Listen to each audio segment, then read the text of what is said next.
kecil tapi mempunyai pembahasan yang luas. Oleh karena itu, kalau nanti kita sepakat panitia masjid, kita akan mempelajari kitab yang namanya Tangga Ibadah. Tangga Ibadah. Ini kitabnya Pak. Tangga Ibadah. Artinya tangga satu ibadah ke satu tingkat. Mungkin itu maksud daripada pembahasan ini. Berbahasa Melayu, Arab. Jadi notabene-nya kalau kita kada belajar, kada bisa membaca Al-Quran, secara otomatis susah juga untuk membaca, memperdalami dan mengkaji dengan bahasa Melayu. Jadi untung anak-anak yang belajar Al-Quran secara tidak langsung dia bisa mempelajari sedikit demi sedikit. Bahasa Melayu ini bahasa Arab, ya, tapi dengan bahasa kita digunakan. Cuma tidak ada barisnya, tidak ada baris. Jadi untuk langkah-langkah awal memang harus pandai baca Al-Qurannya, kemudian mengerti maksud daripada tujuan kalimat itu. Nah ini, kalau ini kemarin urus di Sungai Danau ada capnya masih harganya 30.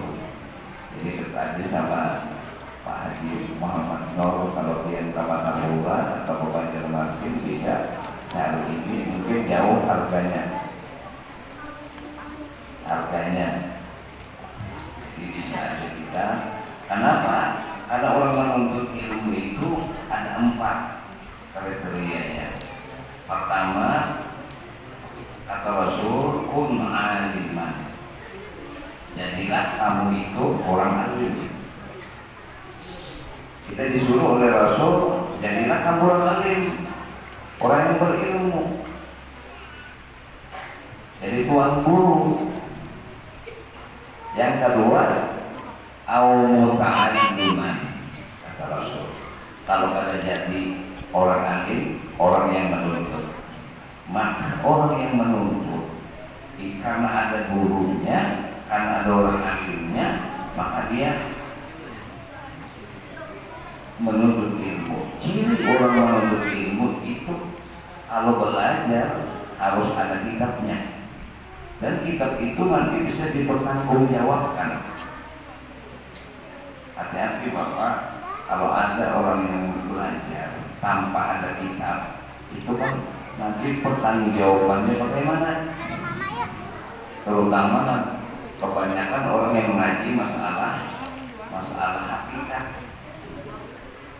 Kalau ada punya kitab yang benar-benar muktabar, yang benar-benar terkenal, nah ini kita bingung.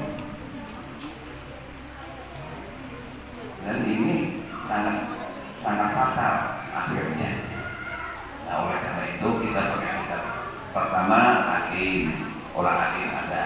Kedua orang menuntut. Nah orang menuntut itu ada kitab minimal dipegang. Ada yang dipelajari Pak.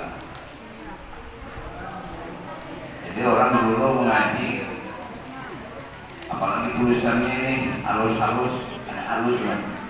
Mungkin bapak-bapak mungkin pakai kacamata, kalau belajar pakai kacamata nih nggak melihat. Tapi untungnya kertasnya putih, tulisannya hitam. Awalnya kitab ini kertasnya buram, yang kertasnya ini ada bagus ini, jadi ada naks juga. Nah oleh karena itu nanti bagaimana ini sekarang. Jadi kita belajar, insya Allah kita pakai kitab. Selesai satu kitab kita ganti kitab. Gimana, setuju? Setuju Pak? Sedikit yang setuju. Ibu-ibu setuju?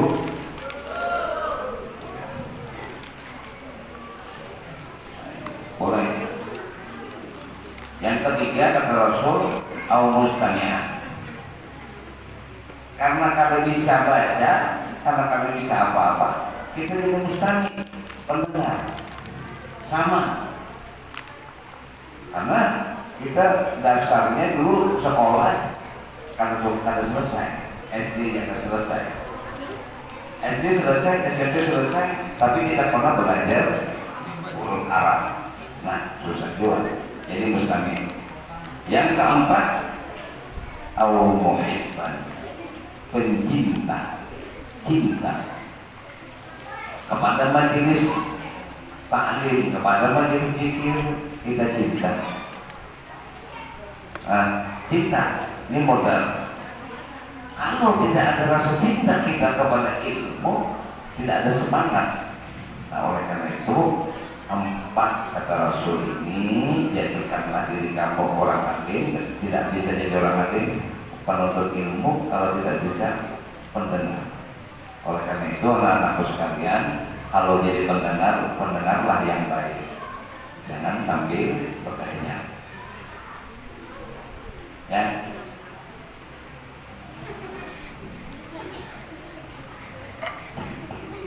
ini syukur-syukur sudah untung sambil belajar sambil makan kacang.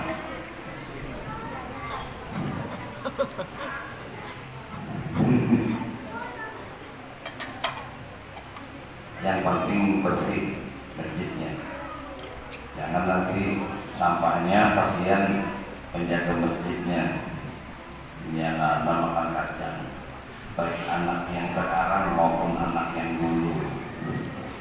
Artinya yang tua makan kacang, kulitnya ditaruh di mana, kotor, bersih, kasihan.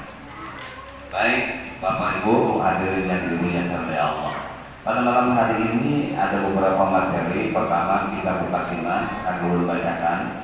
Yang kedua, kita melaksanakan, walaupun sudah berapa lawas, berapa lama sudah adakan haul.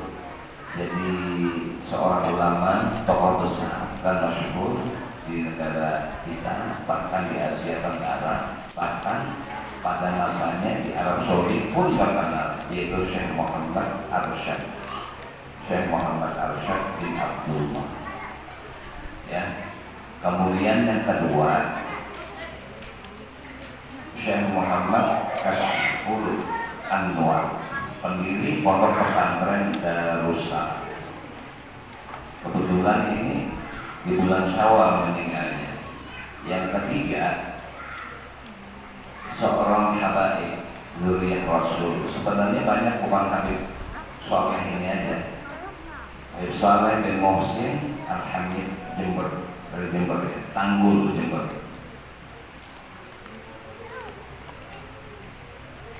Kemarin 6 hari setelah hari raya itu diadakan haul di Bulati Syarif Ali atau Habib Ali. Syarif, Habib sama. Syarif Ali bin Syarif Abdurrahman Al-Idrus, yang makamnya di daerah sebelum Sukamban itu masuk. Kemudian haul Ibu Tokoki untuk Syawal ini, kalau tidak salah malam Senin kemarin itu, hari Senin atau tidak salah itu haul Habib Husin bin Abu Bakar Al-Idrus, luar Batang, Jakarta. Jadi ada jadwal di Jawa itu, ada jadwal haul habaib. Jadi dari Jember dulu nyasar ke Ampel, fotokopi kan seberangan dengan Ampel. Nah, habis itu kalau tidak salah haul Habib Muhammad Al-Habsyi yang makamnya di Ampel Kuban. Ampel, masjid terus dalam ada namanya Ampel Kuban. Itu, jadi banyak kita jamakan aja nanti haulnya, tapi kita lihat gimana anunya. Supaya apa? Kita mengenang, mengingat, menyebut kata ulama inda dzikri sholihin tatanazzalur rahmah. Ketika kita menyebut orang-orang saleh, maka Allah Ta'ala turunkan rahmat kepada kita. Ada yang menyebutkan inda dzikri awliya tanzilur rahmat. Ketika dibacakan manaqib para wali, Allah Ta'ala turunkan rahmat. Mudah-mudahan rahmat senantiasa diberikan Allah kepada kita, keluarga kita, dan kampung kita. Amin ya rabbal alamin. Sebagai mukadimah kita baca ya, karena ini pendahuluan. Maka pendahuluan daripada ini kitab tentang hukum Islam, hukum Islam. Hukum Islam. Jelas kan? Nih, suaranya jelas apa tidak? Jelas Bu? Kalau tidak jelas saya pakai mikrofon. Maka nyaman ini juga kan. Kalau mikrofon mau jelas Pak Bu? Jelas saja Bu? Jelas. Ya sudah, enak aja. Hukum Islam ada 5. Hukum-hukum di dalam Islam itu ada 5. Pertama, fardu. Wajib. Seperti sholat 5 waktu itu hukumnya fardu. Seperti kita puasa hukumnya fardu, wajib. Nah, fardu ini bila dikerjakan dapat pahala, bila ditinggalkan berdosa. Itu fardu. Sholat wajib dan fardu, maka wajib kita mengerjakan. Ketika kita tidak sholat, maka kita berdosa. Takut mah bilang dosa aja. Makanya kata Rasul sallallahu alaihi wasallam, man taraka sholata muta'ammidan, barang siapa yang meninggalkan sholat muta'ammidan dengan sengaja. Orang yang sengaja, lain ada odor, ada halangan, berarti kan tidak sengaja. Apa kata Rasul? Faqad kafara jiharan, maka sesungguhnya ia adalah kafir kufur yang nyata. Allah. Ini hukum fardu.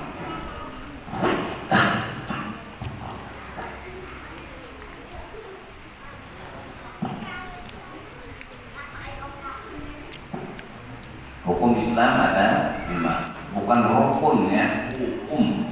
Aku takutnya di rukun pendengarannya. Yang kedua, sunnah. Fardu, sunnah. Fardu ini garis miringnya wajib. Nah, Bapak Ibu, Bapak, ini ada tulisannya. Makanya kalau sampean ini ada kitabnya, dia bisa jaga. Oh, fardu. Oh, sudah. Secara tidak langsung kita mutola'ah, murajaah, atau kita belajar mengingat memori kita yang dulu ketika jadi anak santri. Yang ketiga, hukum Islam haram. Haram. Yang keempat, makruh.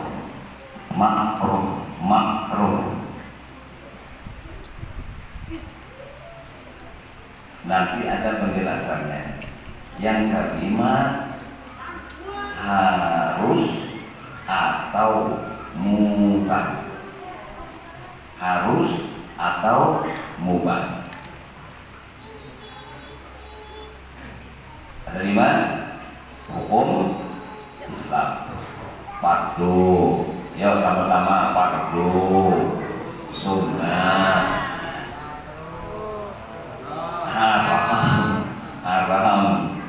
Yang keempat makruh, yang kelima mubah. Nah, sekarang fardu. Fardu terbagi dua. Fardu ain, yang kedua fardu kifayah. Apa itu fardu ain? Fardu ain yaitu sesuatu yang wajib dikerjakan oleh tiap-tiap orang, laki-laki maupun perempuan. Wajib, sesuatu yang wajib dikerjakan oleh tiap-tiap orang Islam yang balik. Dibalik, kalau yang kecil-kecil ini belum balik, ini nama kecil-kecil ini mumayyiz masih. Kenapa disebut mumayyiz? Karena dia belum balik tapi sudah bisa membedakan antara yang baik dan buruk. Mumayyiz, mumayyiz namanya.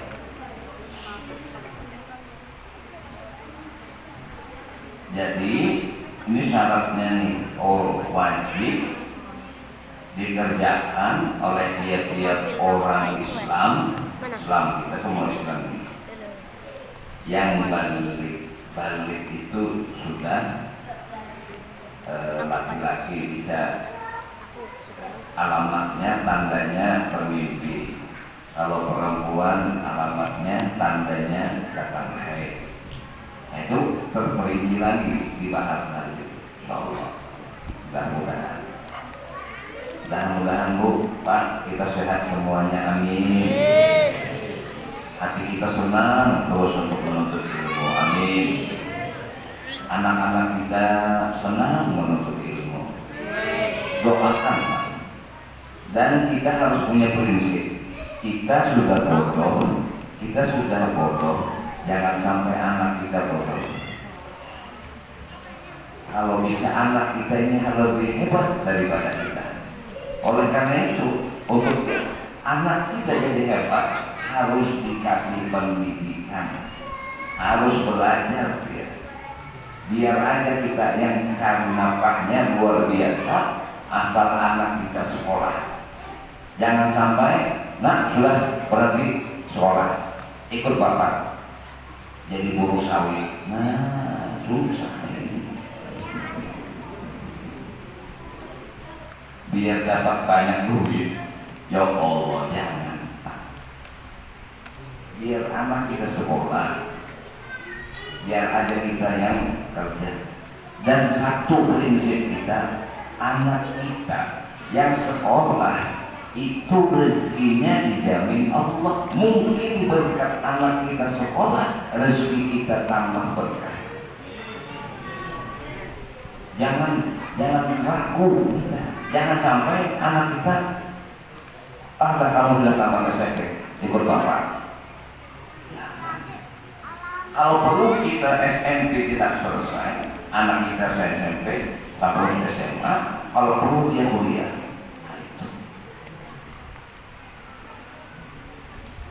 Bapak kemarin melihat ibu kuliah anak saya tadi. Bapaknya kata pernah belum mau, tapi dia sampai. Allah. Yang satunya masih di Batu Biji. Kalau saya baca Quran dia bisa, menghafal dulu sempat di mata Quran di dalam paket dulu.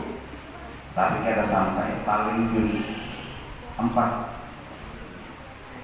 Tapi berdoa ya Allah, ulun kata hafal Quran, mudahan anak ulun, cucu ulun, alhamdulillah, ulun. Nah itu, jadi di sini prinsip kita, biarlah kita tidak bisa, mudah-mudahan anak kita bisa. Itu, biarlah kita tidak kaya, mudah-mudahan anak kita jadi kaya. Biarlah kita jadi pejabat, tidak jadi pejabat, mudah-mudahan anak kita jadi pejabat. Begitu doanya. Jangan sama, bapaknya jadi guru, anaknya jadi guru juga. capek-capek kerja sama jadi buruh, mendingan Indonesia. Nah ini, tapi kalau gantung yang jualan, belum mengingatkan.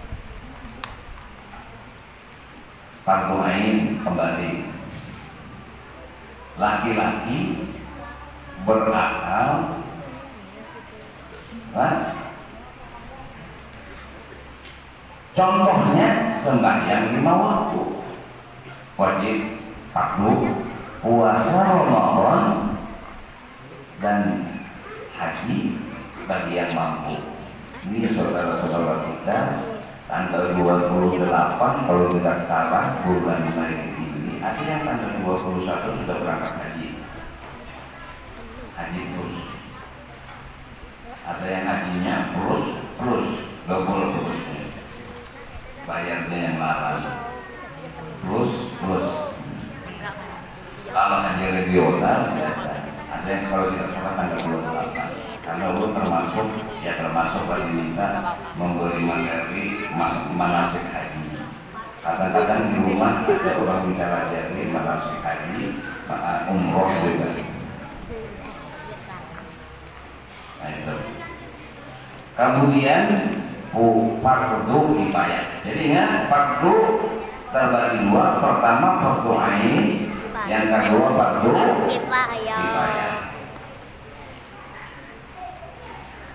Fardu kifayah ialah sesuatu yang wajib dikerjakan oleh sekalian orang Islam. Ini semua orang Islam. Ini fardu kifayah. Kalau fardu ain itu oleh tiap individu masing-masing kita, itu fardu ain. Kalau fardu kifayah ini seluruh orang Islam. Contohnya di Sumber Arum ini seluruh orang Sumber Arum yang balik berakal, dan apabila ada salah seorang atau sekumpulan yang mengerjakannya, maka yang lain tidak berdosa. Nih semuanya kewajiban ini.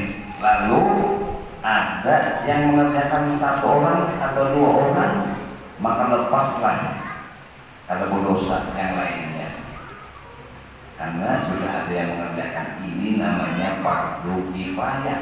Tetapi apabila tidak dikerjakan, sekampungan berdosa. Itu ini pula. Tapi kalau fardu ain berat lagi, kewajiban kepada kita pribadi tidak kita kerjakan, pahala kita sendiri. Kalau tidak kita kerjakan, kita sendiri yang menanggung dosanya. Tapi kalau fardu kifayah, semuanya punya kewajiban. Tapi bila ada yang sudah mewakili 1 lah, 2 orang atau sekelompok orang kecil, maka terbebas. Tetapi bila tidak ada, berdosa tanggung. Contohnya membalas salam. Membalas salam. Assalamualaikum. Ya. Lalu yang menjawab 1 orang aja, yang lainnya kada berdosa, yang lainnya, yang 1 tadi banyak pahalanya, mewakili. Yang kedua sembahyang jenazah, sembahyang mayit, fardu kifayah. Kalau semuanya ini sibuk, kada bisa mengerjakan karena kerja, tapi ada yang mewakili, sudah gugurlah kewajiban orang kampung tersebut.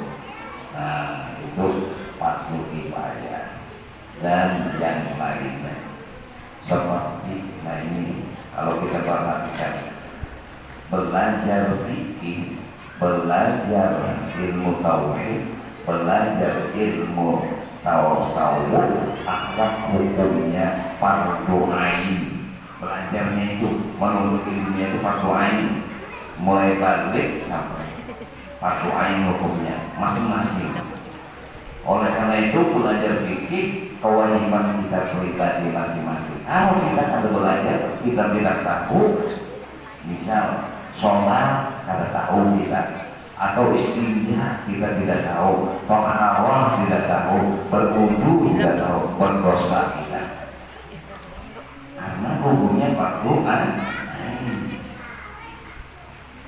Fardu kifayah belajar ilmu tafsir, ilmu tafsir Quran itu fardu ain. Nah, belajar ilmu tafsirnya itu fardu kifayah.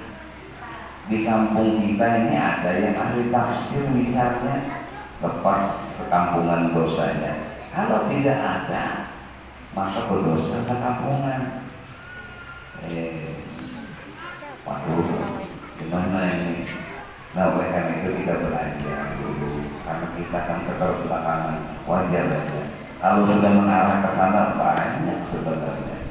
Nah, oleh karena itu yang ini aja dulu kita, yang wajib sholat jenazah. Karena anak-anak ini kita ajari belajar sholat jenazah.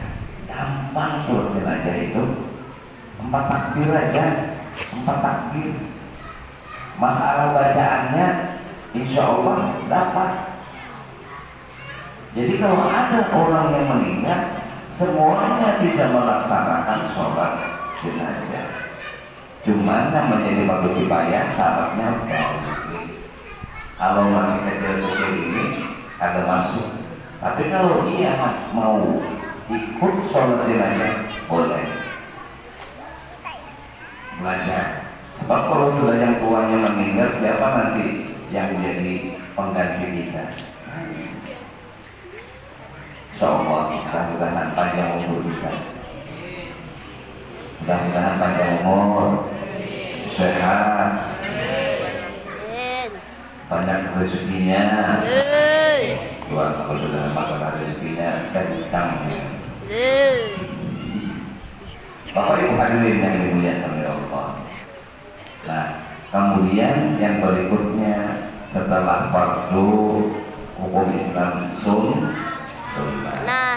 Sampai di sini kita masuk kepada cerita manaqib para wali. Kita mukadimah kepada kita langsung cerita sedikit ringkas-ringkas saja. Syekh Muhammad Arsyad bin Abdullah di dalam riwayatnya, di dalam manaqib beliau ini tinggalnya di Lokabang. Mana Lokabang? Nggak tahu. Bisa gampang. Kalau dia pengajian ke Kalampayan, biasanya baru masuk itu kiri, itu namanya Sungai Tua terus. Nah, sampai Kalampayan. Ada punya lewat lurus, belok kiri. Nah, di situ ada tempat ziarah namanya Desa Lokabang, makam orang tua beliau Syekh Abdullah dan istri beliau Siti Aminah. Jadi kebetulan nama Siti itu Abdullah, yang di mamanya Aminah, sama seperti Rasulullah. Setelah di situ baru lurus. Nah, sampai ke Kalampayan. Syekh Muhammad Arsyad ini karena orang tuanya itu pandai mengukir gula. Nah, kebetulan Syekh Muhammad Arsyad ini senang melukis, artinya darah seninya ada. Pada satu saat Raja Banjar berkunjung ke Desa Lokabang, melihat kecerdasan Syekh Muhammad Arsyad, akhirnya diangkat anak dan diajarkan pendidikan di Raja Banjar. Setelah dilihat kecerdasannya, akhirnya dikirimlah ke kemana? Ke Makkatul Mukarramah. Sebelumnya beliau waktu itu berumur 30, kawin nikah. Setelah nikah berangkat ke Mekah. Di Mekah sana sampai 35 tahun menuntut ilmu. Ayo bayangkan tahun. Waktu itu tidak seperti sekarang ada pesawat lewat kapal. Allah, perjuangannya.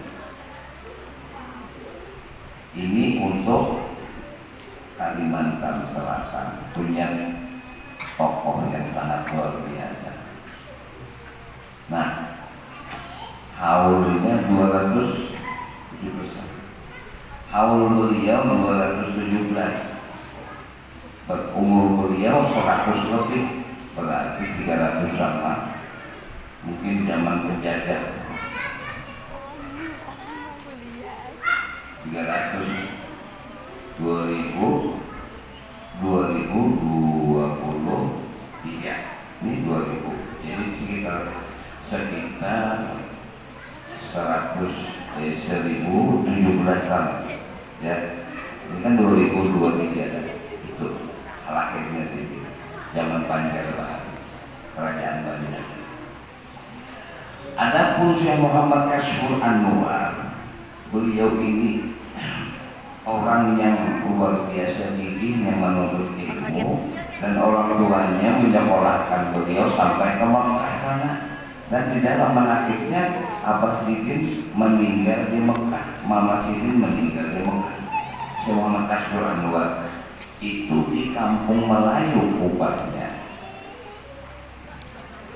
Jadi orang yang pernah menginjak atau menuntut ilmu di Martapura, khususnya di Darussalam, pasti akan mengenang pimpinan pondok pesantren. Dulu bukan bentuk pesantren seperti sekarang, alokah aja, kayak rumah dibikin dulu, ngaji dulu. Nah, lama-lama banyak yang datang, akhirnya dibikin pesantren itu.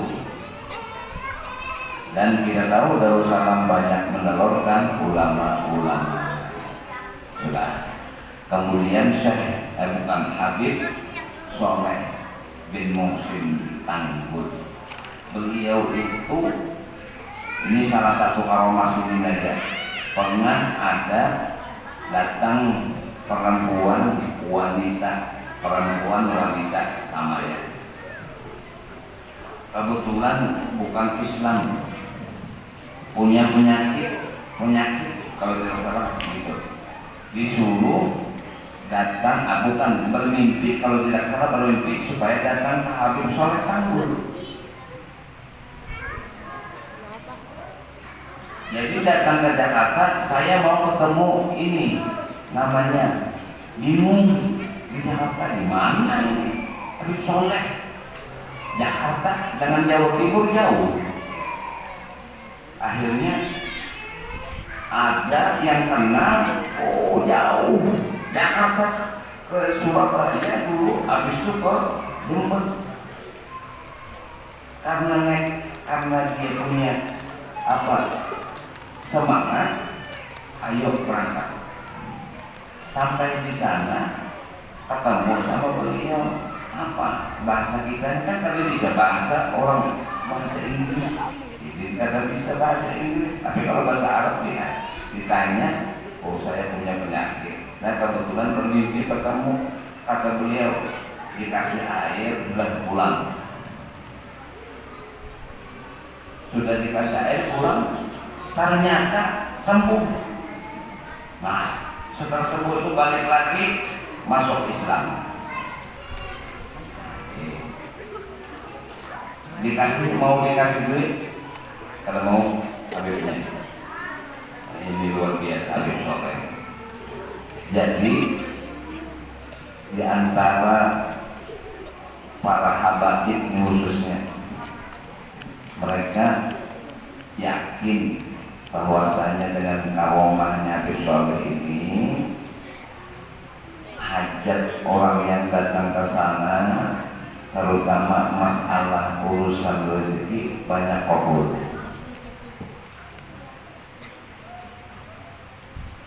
Kalau dihitung kaya, paling kaya sudah sih. Karena orang yang penyakit kronis itu dikasih air aja sembuh. Allah. Jadi begini cerita. Dan cerita ini Habib Ali dan menceritakan kalau tidak salah Abah Siddiq waktu itu mau ketemu sowan ke Habib Soleh. Sampai di sana, oh bukan, yang menceritakan Habib Novel Al-Idrus Solo. Ya beliau, bapak ini mau sowan ke mana? Ke Habib Soleh. Ketika itu antri, ada orang berapa orang ini nunggu, yang nunggu. Bapak dari mana? Dari daerah ini. Sudah berapa lama mau ketemu Habib Soleh? 3 hari. 3 hari nunggu 3 hari. Ada Habib tadi, abangnya Habib Novel tadi, pasti didatang. Al-Idrus Ta'al, omnya dipanggil Al-Idrus, abangnya Habib Novel itu kan Al-Idrus omnya. Jadi Al-Idrus Ta'al datang, masuk, bercerita. Maksud hati Habib, abangnya Habib Novel tadi, anak datang ke sini karena ada anak Siddiq sakit. Waktu sampai ke sana, kata Habib Soleh, ada orang sakit, kata beliau. Nah, orang sakit ini dikasih air dan saya bacakan ini. Ternyata apa yang mau dimaksud sudah dijawab beliau. Selesai. Setelah selesai langsung pulang. Jadi orang yang menunggu 3 hari tadi, Allah, saya 3 hari karena ditemui Habib Soleh. Sementara yang datang tadi langsung ditemui. Apa ini? Tidak berselang lawak, tidak berselang. Setelah itu datang orang kamu membawa uang 1 kresek.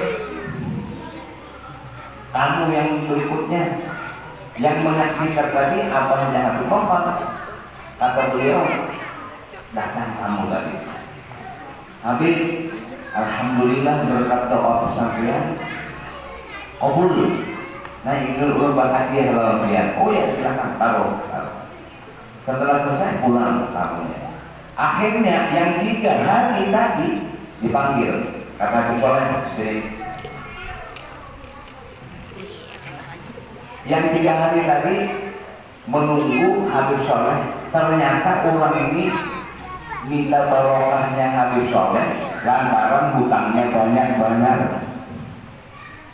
Jadi ketika orang yang datang membawa 1 kresek tadi pulang, dipanggil beliau, sini, nih uang bawa pulang. Ayo, kalau kita dikasih orang 1 kresek selesai sudah bikin pila, beli sawit, ini kan ada. Rupanya yang 3 hari tadi, ya Allah, berkata besok, saya punya hutang banyak, ya Allah gimana? Rupanya belum ada jalannya. Harusnya sudah tahu, padahal si yang datang ini tidak cerita, tidak kasih tahu kepada besok. Tapi ketika orang yang datang kan bawa kresek tadi pulang langsung dipanggil, nah ini uang dan ini yang kamu perlu bayar hutang kamu, sisanya kamu bikin usaha. Kata Habib, silakan dulu 3 hari dapat uang 1 kresek. Kita 3 hari kerja. Gimana 3 hari kerja dapat apa? Tapi ujiannya orang datang masuk dia 3 hari mau apa? Ya Allah. Tapi karena keyakinannya berkat Habib kabul.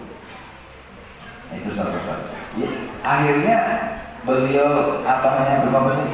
Ya Allah, 3 hari nunggu dapat uang 1 kresek. Itu rupanya adatnya luar biasa. Wah, kita bersyukur. Dan istimewanya bila kita ziarah ke sana, itu oleh anak-anak Habib Soleh disuruh masuk dan dikasih makan. Tidak boleh pulang kalau tidak makan dulu.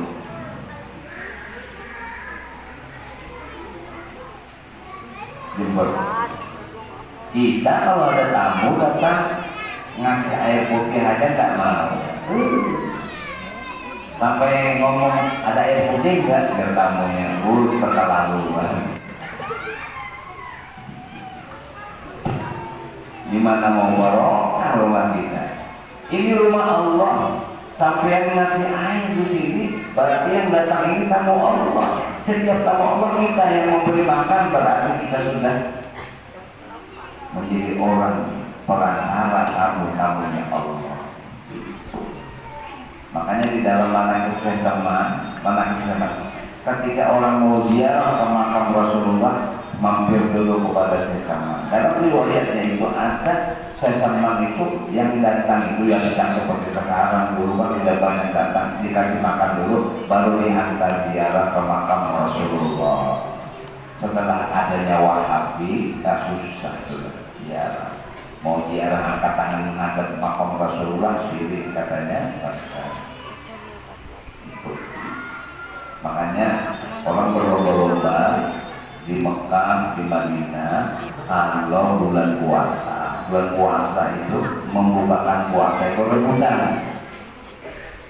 rebutan mau buka puasa kayak taksi konfirmasi ini, jadi ada yang ayo Pak silakan buka puasa, jadi disiapkan rebutan karena memberi makan tamunya Allah, tamunya Rasulullah bulan puasa. Jadi ada yang satu, Pak sini Pak, buka puasa sini Pak, sini.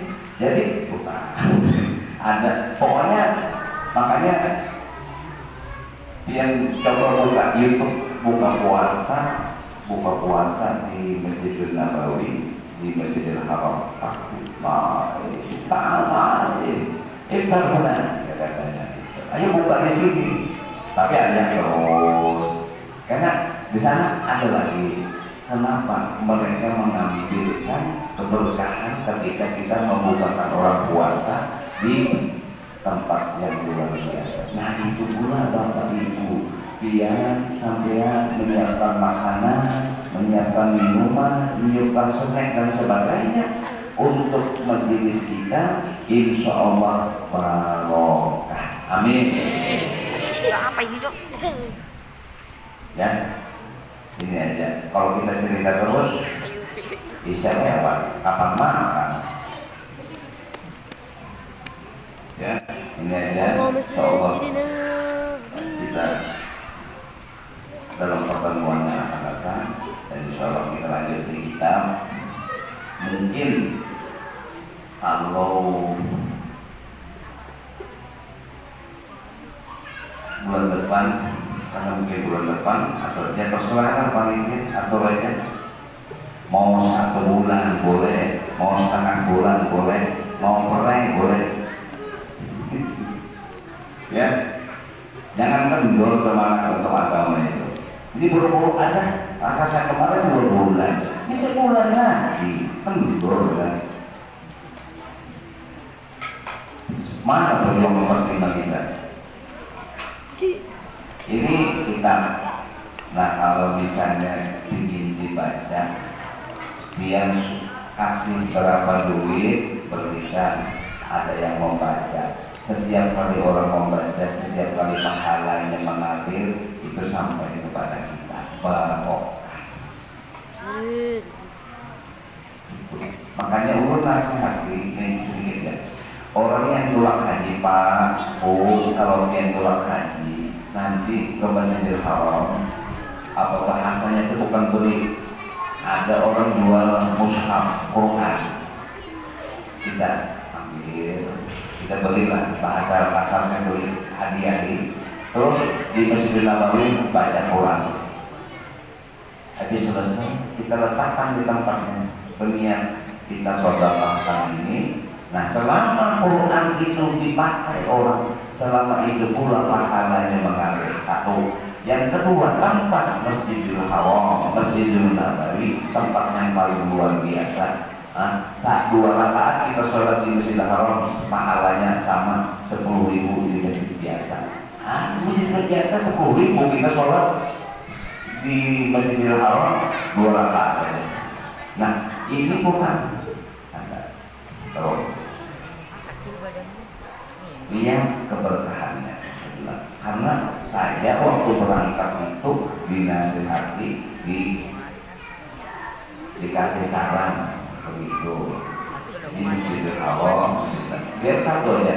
Yang ketiga, berniat dalam hati, mudah-mudahan ketika meletakkan ini aku bisa lagi kembali untuk membaca Quran yang positif kami di sini. Nah, insya Allah kembali lagi.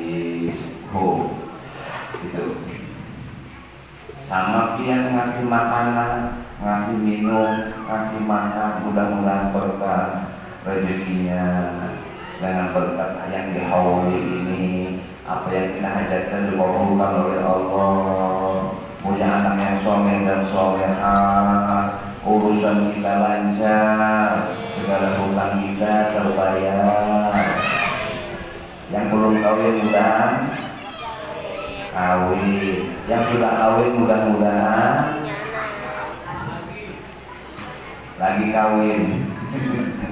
Jangan pakai ibunya kenceng. Itu aja ya. Alhamdulillah.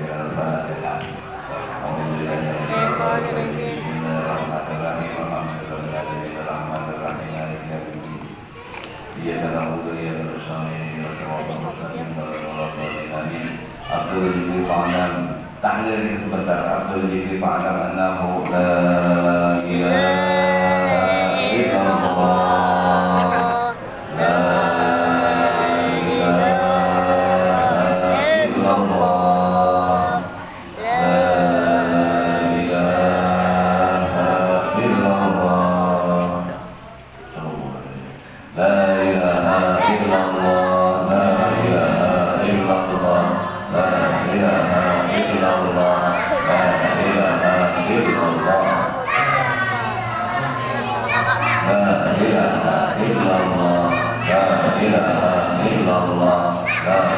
Wa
Amin ya Allah ya Rabbal alamin. Bismillahirrahmanirrahim. Alhamdulillahi wa sallallahu Muhammad wa alihi wa sahbihi ila yaumil Allahumma shalli wa sallim ala Muhammad la ilaha illallah subhanahu wa bihamdihi subhanallahi al-azim. Wa qul ya Allah ya Allah ya Allah sayyidina Muhammad sallallahu alaihi wa sallam wa barakatuh wa wasila wa rahmatullahi wa barakatuh wa taqabbala muqaddimuhu min syai'in wa nabi sallallahu alaihi wasallam wa sallam ajma'in.